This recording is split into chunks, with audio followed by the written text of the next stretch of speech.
Bhagavate Vasudevaya.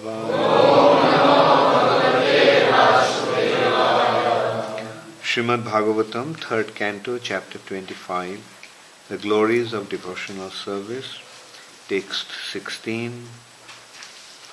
Aham mamabhimanothai kama lobhadibhir mamai beetam jada manaha suddham adukham ashukham samam. Aham adi bhimanothai kamo lobha dibir bhalai beetang jada mana suddham adukham asukham samam. Ahang mama bhimanathai kama lobha dibhir malai beetang jata mana suddham adukham asukham samam. Aham adi bhimanathai kama lobha dibhir malai beetang jada mano suddham adukham asukham samam. Aham, I, mama, mine, abhimana, from the misconception, utthai, produced, kama, lust, lobha, greed, adibhi, and so on, malai, from the impurities, beetam, freed, yada, when, manaha, the mind, suddham, pure, adukham, without distress, asukham, without happiness, samam, equipoised. Translation by His Divine Grace, Srila Prabhupada. When one is completely cleansed of the impurities of lust and greed produced from the false identification of the body as I and bodily possessions as mine, one's mind becomes purified. In that pure state, he transcends the stage of so-called material happiness and distress. Please repeat. When one is completely cleansed of the impurities of lust and greed produced from the false identification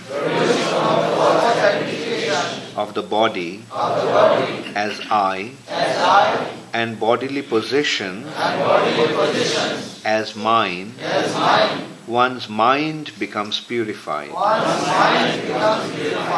In that pure state, he transcends the stage of so-called material happiness and distress.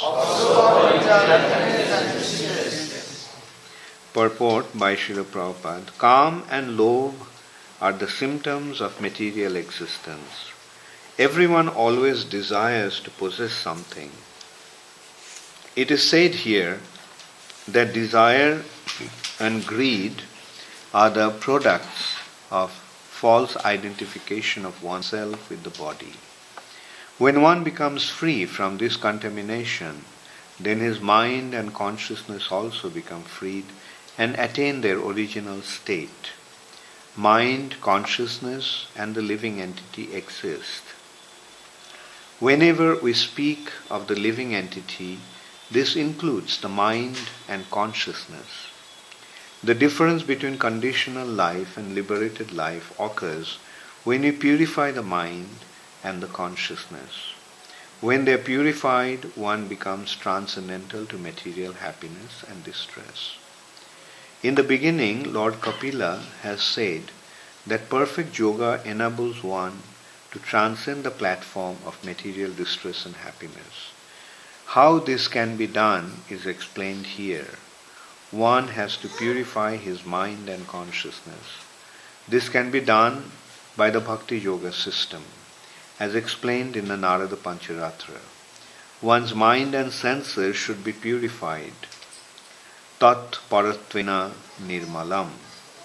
One's senses must be engaged in devotional service to the Lord. That is the process. The mind must have some engagement. One cannot make the mind vacant.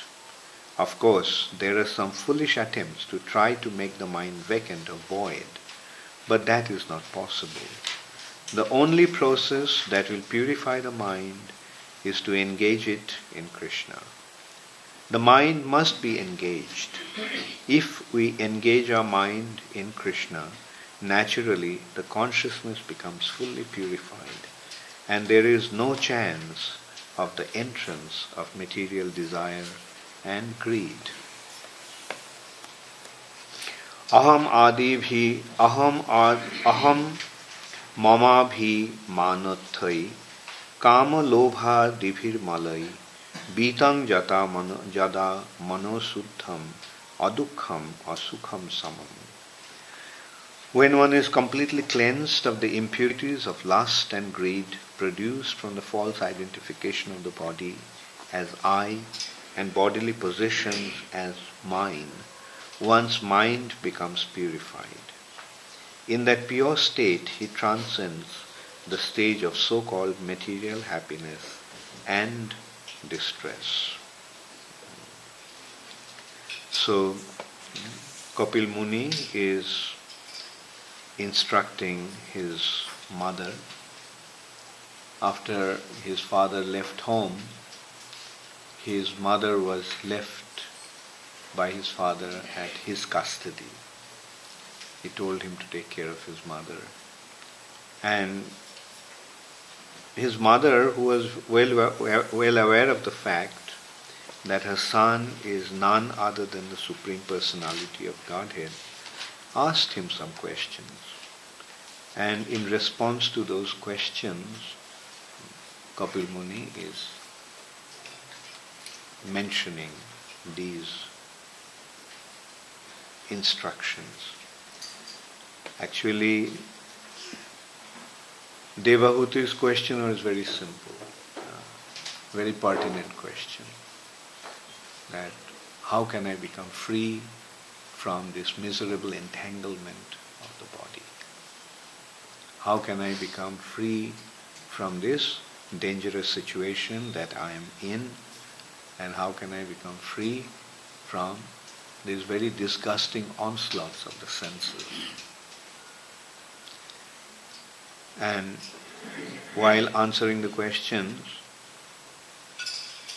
Kapil Muni, in the previous verse, made it a point that is the mode of the material nature that causes one to become entangled in the material nature. Or when one becomes entangled in the material nature, when one is situated in the material nature, he automatically becomes subjected to the three modes of material nature. And yesterday we discussed that actually it is the mode of passion and ignorance that causes the bondage.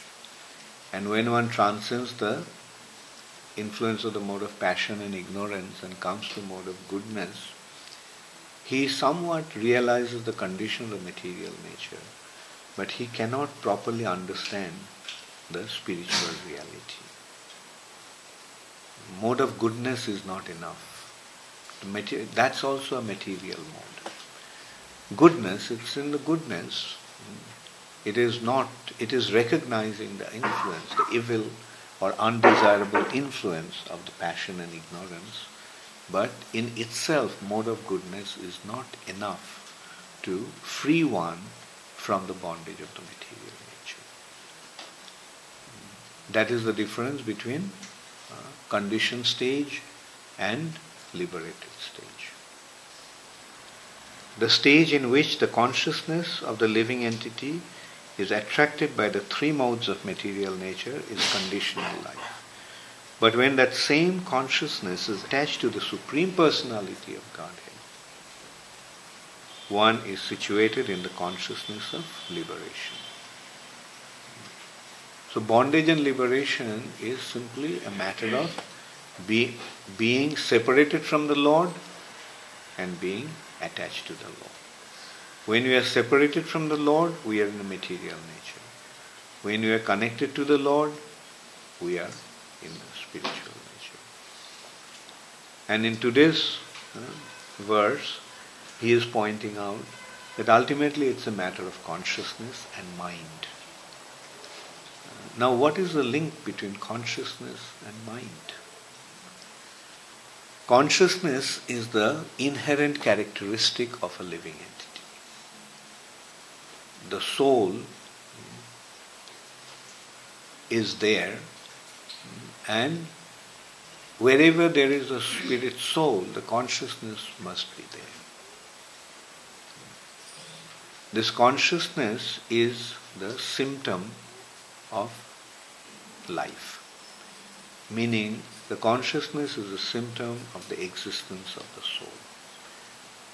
Wherever there is a soul, there must be consciousness. Or we can say, wherever there is consciousness, there must be a soul. Is a tree conscious?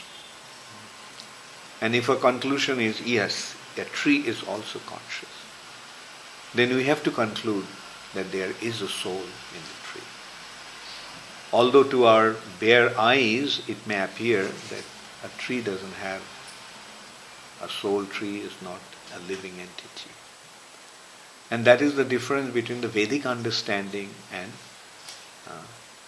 non-Vedic understanding. There are many other religions that accept the existence of the soul, but they do not accept that the trees and plants have a soul. What to speak of trees and plants? Christianity doesn't even accept that the animals have soul. Like, often I find it very, very surprising that their concept of soul is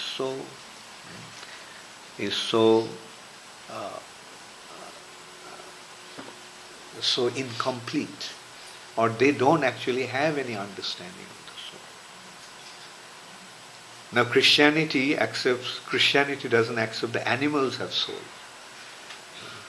Do you know what the Muslims say? They say the women do not have soul. So the point is that they don't understand what the soul is. They don't have any understanding of what the soul is. That's why they they make such strange conclusions. But the Vedic scriptures give us the perfect understanding of the soul. What is a soul? Soul is the source of consciousness. Just as fire has inherent characteristic of light. Wherever there is fire, there is light. Or wherever there is light, there is fire. We cannot separate light from fire. We may not feel the fire, we may not feel the heat, but whenever we see light, we have to conclude, an intelligence conclusion will be that there is fire. Like there is this light. A layman may not understand that there is fire, but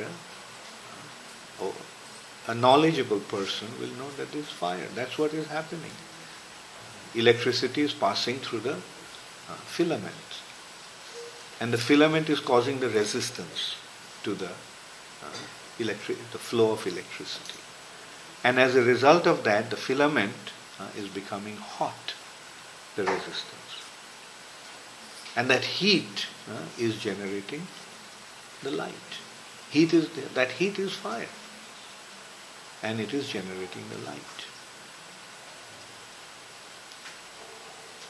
Similarly, when you look at the sun, we may not see that sun is fire, but general conclusion is that the sun is a ball of fire, is a huge source of fire. A fiery planet. And that's why it's giving out light.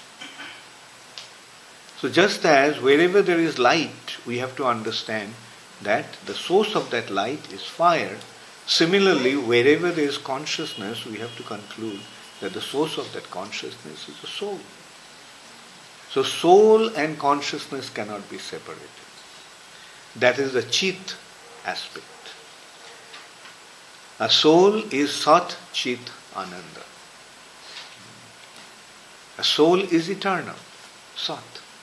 Soul is imperishable. Soul will never die. Na jayate mriyate va kadache. Ajo nitya shashvata ayam purana. Na hannate hannamane shadu.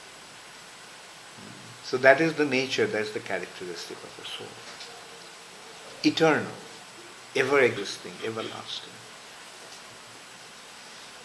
So that is the Sat aspect of the soul. Then the Chit aspect is the consciousness aspect of the soul. The soul is conscious.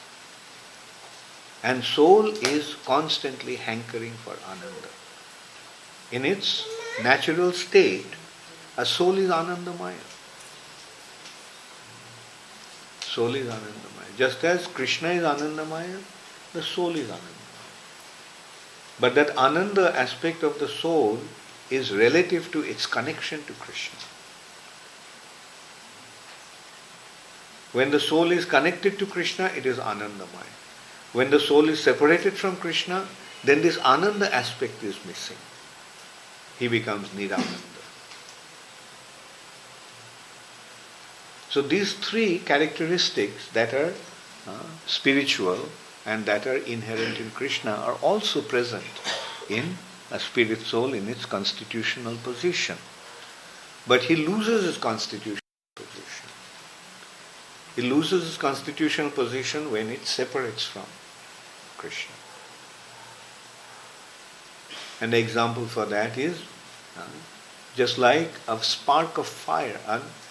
A spark is fire. But when the spark becomes separated from fire and falls on a heap of ash, that spark loses its fiery qualities and becomes ash. Originally it is fire, but it's a minute fire. So for the minute fire to maintain its fiery quality by itself is not possible. When the spark is separated from fire, it just loses its fiery quality. And losing the fiery quality means ash. When the fire is gone, then the spark is nothing but a speck of ash. It falls in a heap of ash and it becomes ash. But actually it has the ability to be ignited into a fire. But to become ignited to fire, it needs to go back to the fire. So similarly, a living entity, a jiva, when he is connected to the Supreme Personality of Godhead, he possesses these spiritual qualities that the Lord has. Ishvara Parama Krishna, Satchidananda Vigraha. So Krishna is Satchidananda Vigraha. And when a jiva is connected to Krishna, he is Satchidananda Vigraha. But when the living entity becomes separated from Krishna, then he falls into Krishna's external energy, Maya. Maya means illusion. He falls into that illusory condition. And in that illusory condition, he loses its original identity, and falling in the world of matter, it becomes matter. It starts to identify itself with matter. Therefore, a living entity, the jiva, begins to consider that his body is his self. He identifies himself with the body. And and then again there are two types of bodies: subtle body and the gross body. Two types of material body. Material nature is made of 8 elements. Bhumi, Rapo, Analo, Vayu, Khang, Mano, Buddhi, Revacha, Ahankara. Mind, intelligence, false ego, earth, water, fire, air, ether. 5 are gross and 3 are subtle. With the 5 gross elements, he gets a gross body. This body, the gross body is made of 5 gross elements. Earth, water, fire, air, ether. All these elements are there in the body. This body is composed of these 5 elements. But beyond this gross body, there is another body, a subtle body, made of mind, intelligence, and false ego.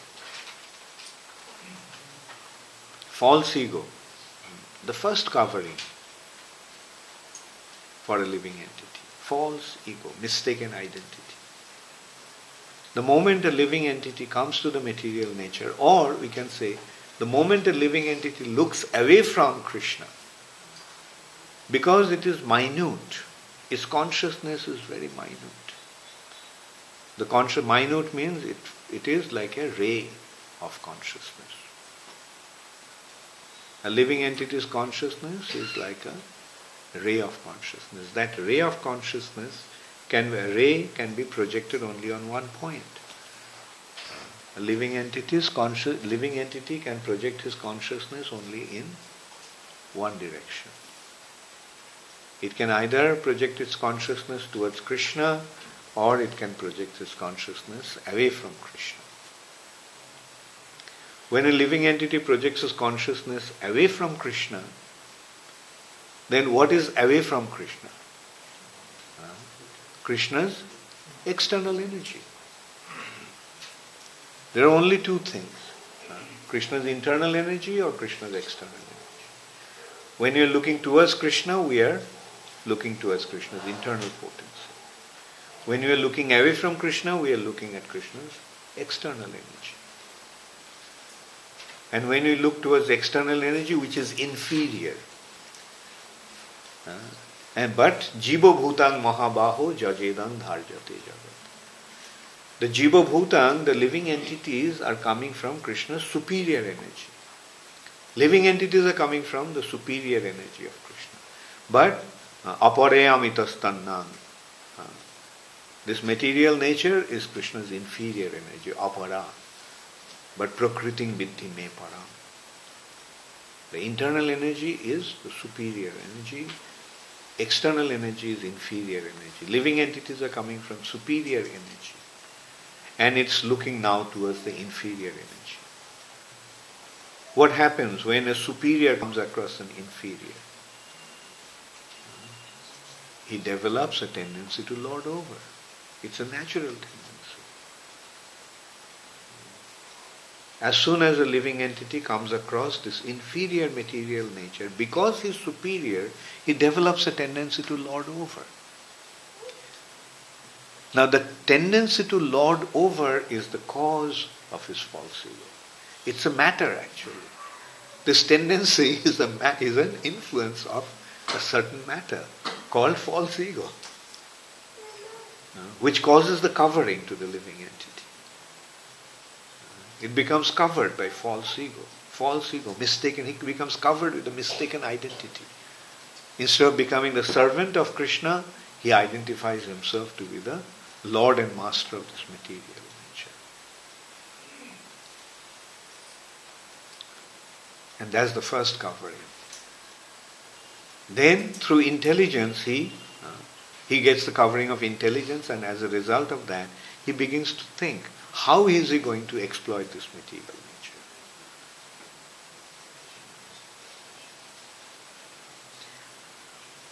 Mano shashtani indriyani prakritisthani karshati. He tries to exploit this material nature. This exploitation of the material nature is the result of the intelligence, or is caused by the intelligence And how does he try to exploit this material nature? Mon and five senses. Mind and five senses. Mano shashtanindriya. So then comes the covering of the mind through which his consciousness flows towards the material direction. His consciousness now is flowing constantly towards the material direction. And that is the mind. Mind is the medium. It's a substance which is the medium for consciousness to flow to the material direction. So, so this is how a living entity becomes entangled. Now, the existence aspect of a living entity is relative to its consciousness. When a living entity is conscious, he is existing. When a living entity is unconscious, he is not existing. He is not aware of his existence. So when a living entity is conscious, in this material nature, his consciousness is flowing constantly through the mind. Now, as it has been pointed out in the previous verse, condition and liberation is a matter of just a flow of consciousness in two different directions. When the consciousness is flowing towards the material direction, it is a conditioned stage. When the consciousness is flowing towards Krishna, that is a Krishna conscious state or liberated state. So, now, in the material nature, the mind is flowing toward, the consciousness is flowing through the mind. Therefore, there is so much importance given to the mind. In this verse is saying that two most important considerations for a living entity's existence is consciousness and mind.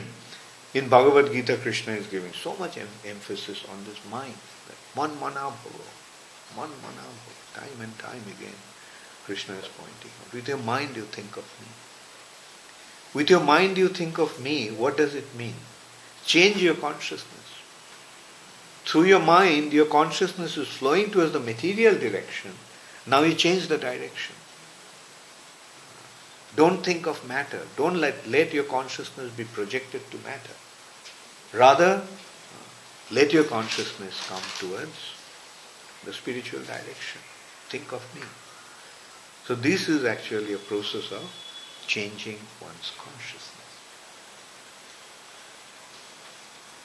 Now, Prabhupada is making a very important point here, is that changing of consciousness of mind, changing the activity of the mind from material to spiritual is not possible by any other means other than devotional service. Ashtanga Yoga process and other processes, actually they try to do that. All the other spiritual activities are actually meant to change the consciousness, flow of consciousness. But they get caught up with some misconception. They think that it actually means to stop the mind from thinking. We can't blame them because the first aphorism of yoga, Ashtanga Yoga, by Patanjali, is Atha Chitta Vritti Nirodha, or Yoga Chitta Vritti Nirodha. The process of yoga is to stop the vritti, the activities of chitta, or mind. Stop the activities of the mind.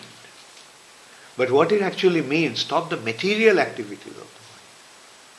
But the less informed people think now so we have to stop the activities of the mind. That means stop the mind from thinking. But that will never happen.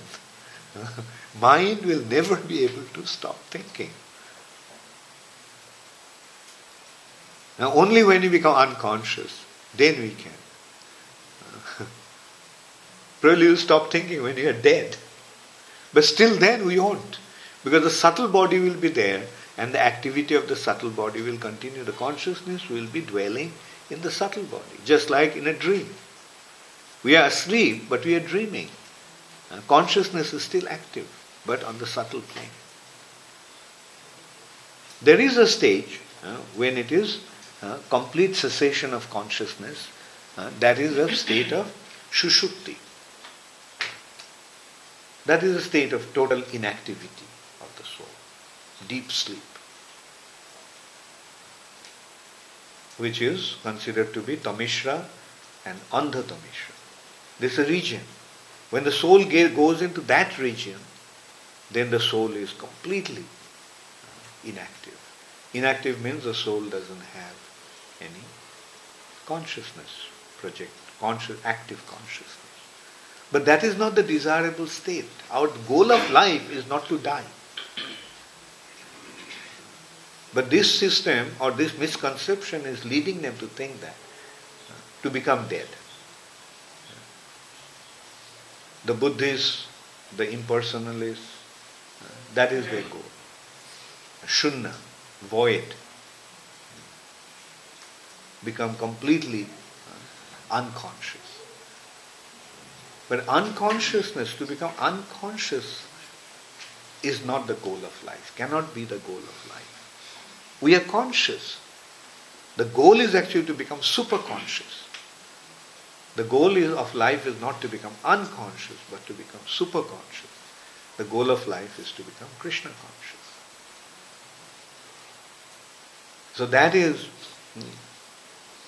what one understands when one comes across a bona fide spiritual master like Srila Prabhupada. It is through the teachings of Srila Prabhupada we became aware of these facts. Otherwise, we were in ignorance also. We are in Tamishra and Andha-tamishra, the deepest darkness of ignorance. But Prabhupada gave us the right understanding. Chitta-vritti nirodha doesn't mean to stop the activities of the mind, but to stop the material activities of the mind. And develop the spiritual consciousness. From an impure state of existence, get into the purified state of existence. And that is being explained by Kapil Dev here in simple words. He is saying, when one is completely cleansed of impurities of lust and greed produced from the false identification of the body as I. As we considered before, the spark came out of fire and fell on the heap of ash and began to identify itself with ash. So that's what happened to us. We became separated from Krishna, fallen into the material nature, and began to identify ourselves with matter. This body, this matter, it's not our real identity. And that is our false identification. That is the root of our false ego, identifying our gross and subtle bodies to be ourselves. Now, as a result of identifying with the body, then what is happening? We are developing lust and greed. We are trying to enjoy by exploiting other bodies. That is what lust is. A living entity identifying himself as the gross body, as the material, as body made of matter, and he tries to enjoy by exploiting other material bodies.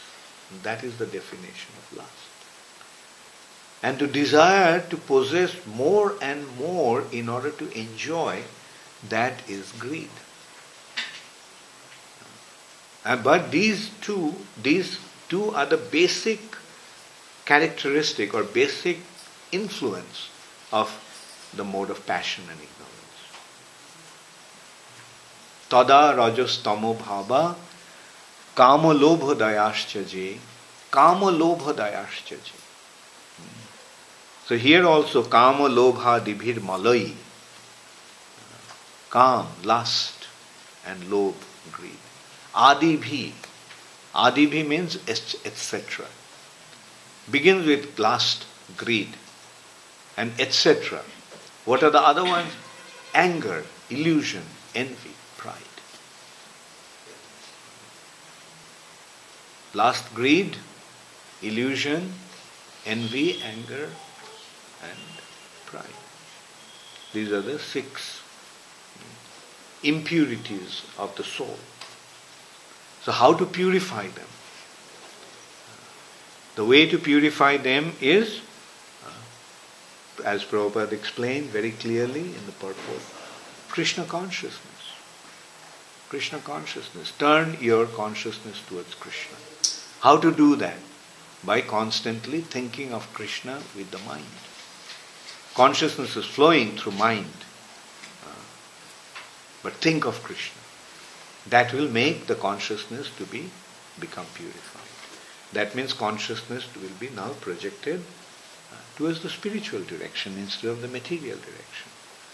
In the material nature, we are having all kinds of undesirable influences, and those undesirable influences will become purified by being projected properly onto Krishna. So that's the beginning of Krishna consciousness. This terminology that Srila Prabhupada applied for bhakti, devotional service, is so appropriate. Krishna consciousness. Very simply it explains what is our purpose, what is our goal, what's our objective. Krishna consciousness. Think of Krishna. Allow your consciousness to be projected towards Krishna. Then the rest will happen. First is manmana bhavo, and then the result of that, when mind is projected onto Krishna, then teshang shatata yuktanam bhajatang priti purvakam dadami buddhi yogam tam. I give him spiritualized intelligence, buddhi yogam.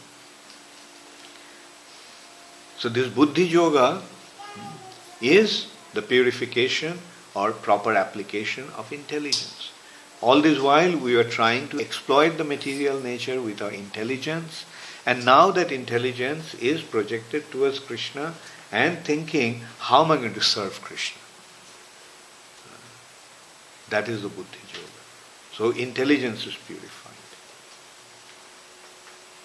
It all begins with mind. Mind is projected towards Krishna, then the intelligence is purified because he is shatata yuktanam bhajatang priti purvakam. When he is constantly engaged in devotional service, his intelligence is purified because intelligence is thinking, how is he going to render his service to Krishna? And when the intelligence is purified in this way and he becomes a devotee of Krishna, then does he have a false ego? Then can he possibly have a false ego? No, his false ego, mistaken identity has been rectified to his pure consciousness or pure identification of himself as Jiver Sarup Hai Krishna Nityadash. When he becomes a servant of Krishna, he is situated in his actual identity, in his spiritual identity. Jiver Sarup Hai Krishna Nityadash. Now the question is, now at that stage, does he have a mind? Does he have intelligence? Does he have a question is, at that stage, does he have a subtle body? Does he have a subtle body? No. Now he is free from the covering of his subtle body. He is situated in his pure spiritual identity as a servant of Krishna. So he may have a gross body, but he doesn't have a subtle body. And that stage, that means he is in his pure spiritual identity. So at that stage, he is called Jivan Mukta, liberated stage. Although he is in his apparently material body, but he is liberated. Iha jasya harer dasye Karmana manasa gira. Nikhila shapi avasthasu jivan mukta sochati. Jivan mukta stage. And this Jivan Mukta stage, or this stage, is also known as Sarup Siddhi, the perfection of his spiritual identity. He is Sarup Siddhi. He is situated in his spiritual identity, perfect spiritual identity. Although he is in his material body, but he is a liberated soul. And that is the state of a pure devotee. Although he is in his material body, but he is in the material body, there is a pure spiritual personality. When one is completely cleansed of the impurities of lust and greed produced from the false identification of the body as I and bodily possessions as mine, one's mind becomes purified. In that pure state, he transcends the stage of so-called material happiness and distress. So Kapil Muni is pointing out that at that stage, he is not affected by his material condition, physical condition of happiness and distress. Because he is beyond that. He is not being affected by the physical condition anymore. Because his consciousness now is situated in another dimension, in another plane. So what is happening here through the body, he is not affected by that. So that is the sign of a liberated soul.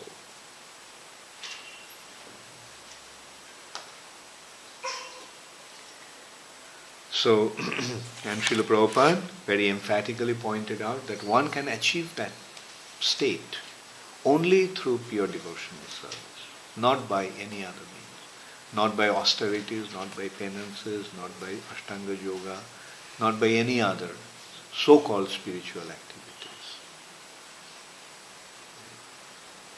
The actual spiritual process, the actual effective spiritual process is Krishna consciousness.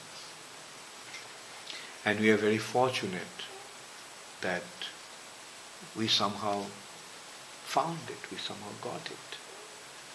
By Prabhupada's mercy and by the mercy of Prabhupada's devotees who had been so effectively distributing this process.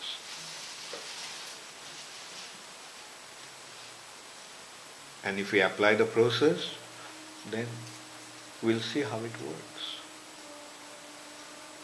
One applies the process and he becomes purified. What is the sign of purification, as we were discussing yesterday?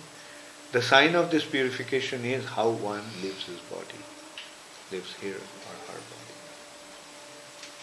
We're discussing about one devotee who just left, just a simple lady, a housewife, left her body, and you could see that she left in such pure consciousness, as if she didn't have any entanglement, any attachment to the material nature. The time came to leave the body, okay, it's a relief to get out of this material body and go back to the spiritual sky. Those who properly practice the process, even though in their lifetime they may not have achieved their perfection, but at the time of death, Krishna will help them to become 100% purified and go back. Because that awareness is there. Although physically we may not be able to properly come to that situation of perfection, but at the time of death, by nature's arrangement and by the arrangement of Krishna, we will see that now the time has come to become free from all our entanglement, all our attachments. And that is the consideration. The purity, as he is saying, is to become free from the entanglement of material nature, not to be affected by the happiness and distress of this material nature. And that will happen only when we are properly situated in our spiritual identity. And the process we see, time and time again we are seeing how this process works, how effective is this process. Thank you very much. All glories to Srila Prabhupada. Gaur Premanande. Does anybody have any question? Yes. Why senses is not identified as an element of subtle body? Because it's gross. Senses is gross. Yeah. See, say for example, eyes. How is it functioning? Eyes are senses. They're one aspect of our senses. Now the eyes are seeing. Eyes interacts with light or fire. Eyes interacts with fire. And as a result of that, it is perceiving the objects of the eyes, the form. Through eyes we see forms. Now those impressions, or you can even say those information, are carried from eyes through the nervous system to the brain center. Now the eyes are made of matter, the nerves are made of matter, the brain center is made of matter. So all these arrangement, or you can say the system, is actually matter. Therefore these senses are matter. Same thing with our ears. Our ears are made of matter. The nerves that are carrying the information are made of matter. Carrying it to the brain center, that's also made of matter. But then, who is there in the brain center? The mind. And mind is registering that. That was my question. The mind is subtle. Unless the mind is interacting with the mind is subtle. Therefore, mind is a subtle aspect of the sense. It's a sixth sense, the mind. But other five senses are material. Mind is subtle.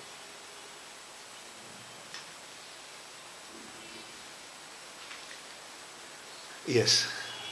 Hare Krishna. Thank you very much, Mama.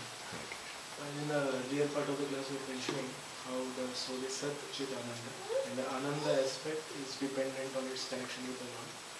Can you tell me something more about the Sat and Chit? Is it that also dependent, or that is? You specifically mentioned about the Ananda aspect. Yeah, right. The thing is, you see, like even though we are not connected to Krishna, the Chit aspect is there. Like we are conscious. The conscious aspect is there. And the other two are dependent, relative to that aspect of consciousness. Because our existence is relative to our consciousness.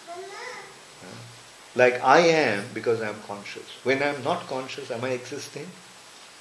Right? But in the material nature, because we are identifying ourselves with the body, that aspect of our consciousness is not eternal. Because our body is transient, perishable. Therefore, that is temporary. Our consciousness becomes, our existence becomes temporary. And but the Ananda aspect, you see, living entity, because it is Ananda, it has that Ananda aspect in it, it tries to get the Ananda. It tries to get Ananda, and the medium for getting Ananda is actually praise, love. So, when one is in a conditioned stage, he tries to get the Ananda through loving exchange with other entities. But because it's in a false platform, it's never effective, or it's never fulfilled. So, this Ananda will be achieved only when a jiva establishes connection with Krishna. And the way to establish his connection to Krishna is through prema. Love is the force that causes two entities to become united. Love is actually the force that causes the unification. But the thing is, this love is actually meant to be connected to Krishna. This energy is actually meant to be connected to Krishna. But when one is oblivious of Krishna, he tries to connect himself with others through this love. But the end result is not there. Therefore I said that only when one is connected to Krishna he experiences the Ananda aspect. Otherwise this Ananda is reflected in the material nature in the form of happiness or Sukh. Sukh is not Ananda. Sukh is cessation of suffering condition. Whereas Ananda is opposite to suffering condition. If darkness is suffering, then light is Ananda. Now some sort of artificial means to remove darkness is Sukh.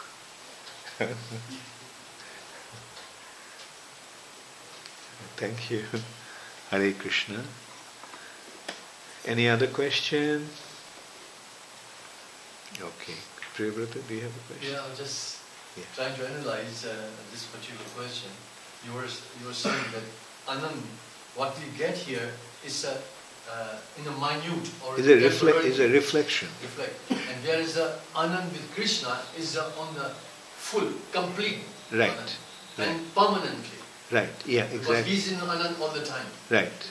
And we will just get it temporarily and we think I'm satisfied. But again comes the misery and then we get Right. about it. Right, exactly. So if you want the fullness, you have to get in touch with Krishna. That's the only way you get that. Yeah, because he is Anandamaya. So being connected to Anandamaya, we become also Anandamaya. So practical, very scientific. Yes, Krishna consciousness is a science.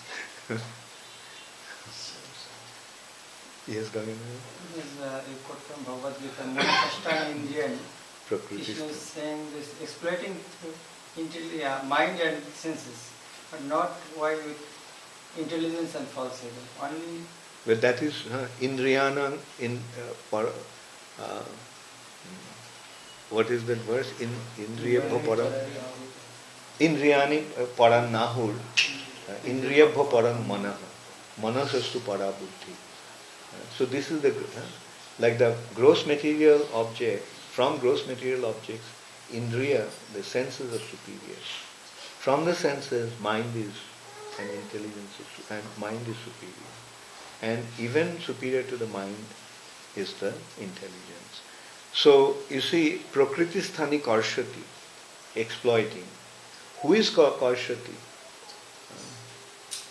The mind, and with the mind and intelligence, with the mind and the senses, is exploiting.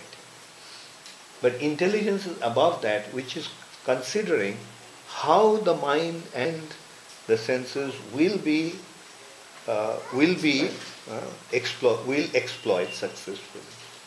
So that arrangement is made by intelligence. That's why it is superior. Or because it is superior, it is actually making those arrangements. The mind itself or the senses itself cannot actually employ without the intelligence. Yes, Radha Peri? By engaging the mind, thinking about Krishna, we can purify the mind, but how to purify the gross body and how important it is in devotional service to always purify. Good, very good point. When the subtle body is purified, we are actually not talking only of the purification of the mind. The end result of the purification of mind will also include the purification of intelligence and transformation of false ego. Right? So that means the subtle body is purified. So when the subtle body is purified, then the gross body is automatically purified. How? As Prabhupada gave the example that when an iron rod is placed on fire, it becomes fire. Right? It becomes red hot. It becomes fire. So similarly, when the pure spirit soul is existing, like purification of the subtle body means what? Spiritualization of the self. Now he is a pure spirit soul dwelling in the apparently material body. Now, is that material or spiritual? So the body is spiritualized.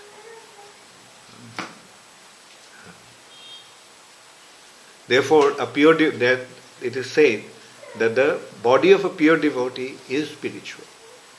It is not material.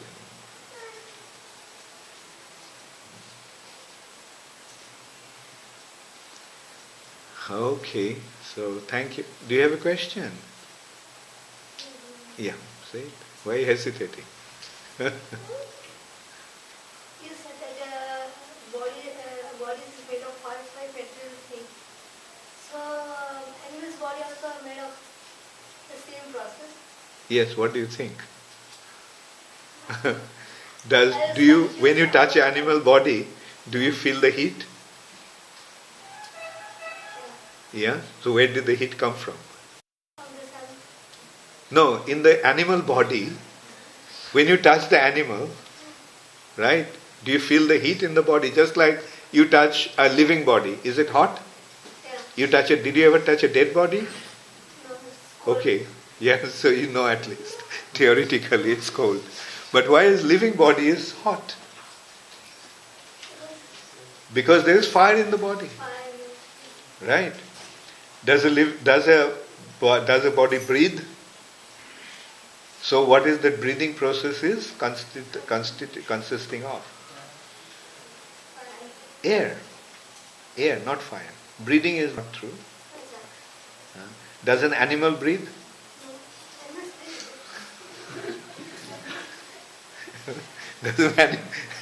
Does an animal breathe? Yeah. So there is air also in the body, because through breathing the air is circulating in his body.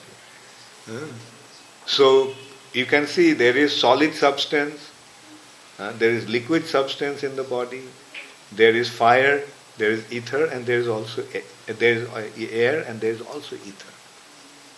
So yes, all living bodies, even a tree's body is made of 5 elements. Trees also breathe.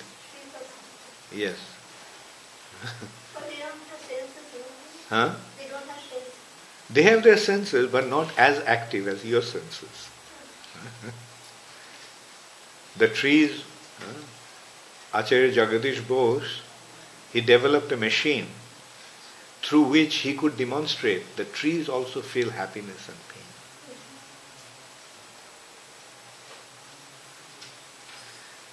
Okay, any other question? Thank you all very much.